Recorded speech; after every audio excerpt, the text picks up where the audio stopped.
Hey everybody, welcome back to Acres of Hope channel. Today we're going to go over some of our new honey equipment that we purchased.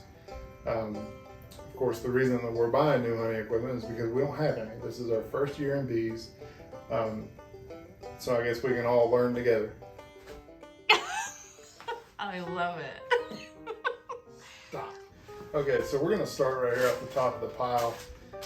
And this is our refractometer. I don't really have a whole lot of experience with anything in a lab,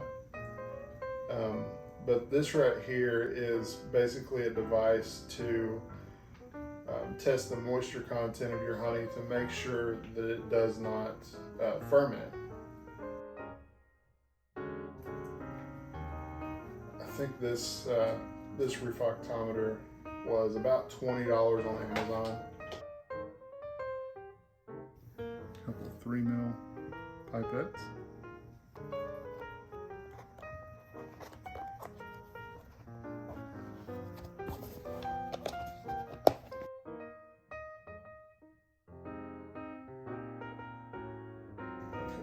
In our second box here, we have got a new uncapping knife. This is I feel like a pretty simple, it's not an electric knife. Run of the mill on Amazon, I think it was about $10.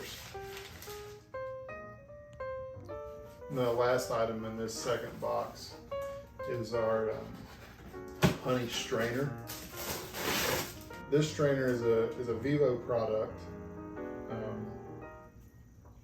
The reason I chose this one is the stainless steel construction and the fact that it had a pretty tight mesh, so hopefully that'll catch any particulate that would be going into our honey potentially. Also, it has this nice stand that you can hook up on your honey bucket, so as you're extracting your honey, you can run it directly through the bottom of your extractor, through your sieve, and into your honey collection bucket.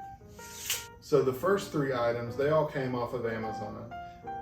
While we were looking, we did a little bit of shopping around, and we have a Rural King fairly close to us, and we were able to source a honey bucket from them. I believe this is a Honey Lane honey bucket. It's a food grade bucket and has a little honey gate on it. The honey gate was the only thing that we had to put on,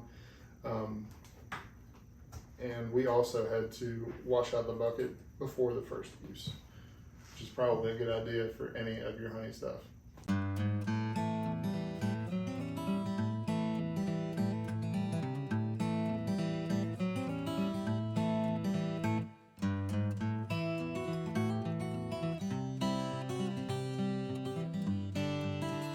Okay, so I'm going to go ahead and put the legs on this thing real quick. I went ahead and checked the bolts, and they're 14 millimeter. There's 6 of them to put the legs on. It should go pretty easy. One thing I am going to make sure of, though, before I put all the legs on, is to make sure that the bucket does in fact fit under it at the highest adjustable level.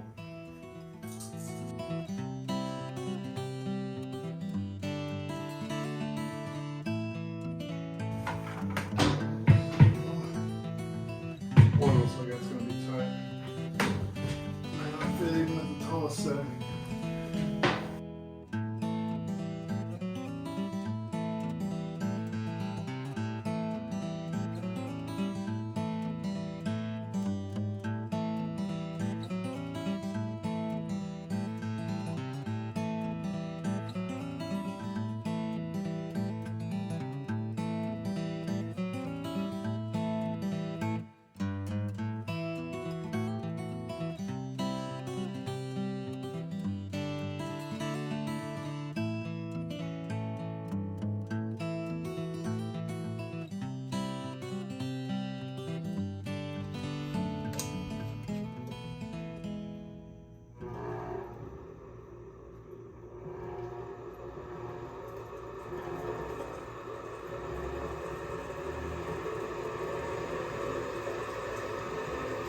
It's about 50%.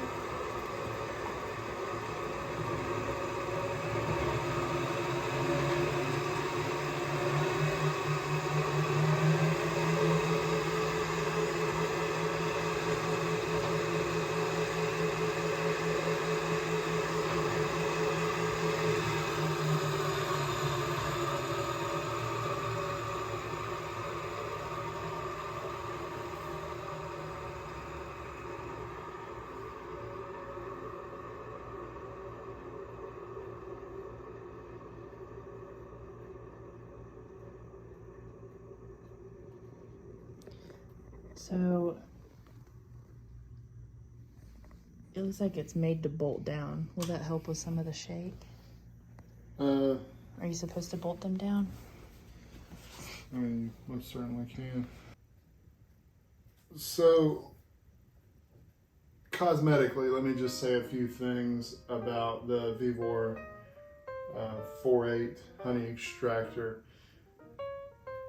And I don't know how common of an issue this is with their extractors. Of course, ours came with a dent in it, which is nice. And then also, I don't know if you can see that or not,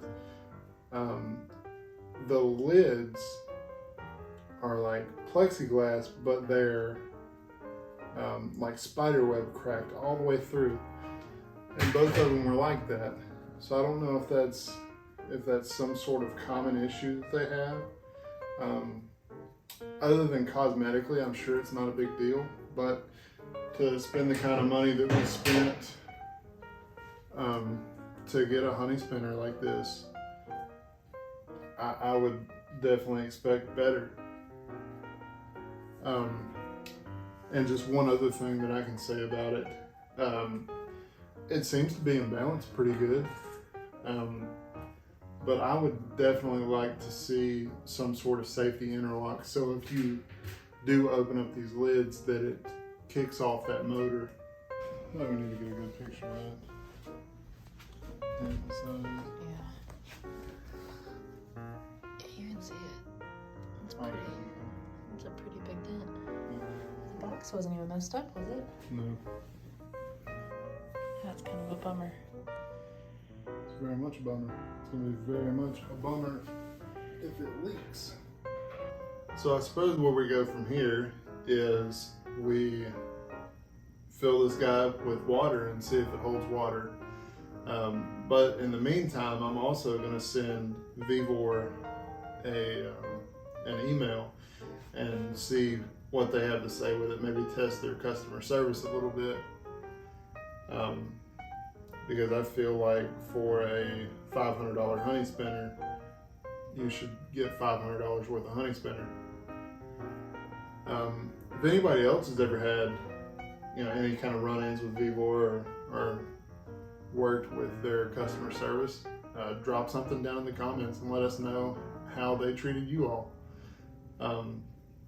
But until next time, thank you for watching.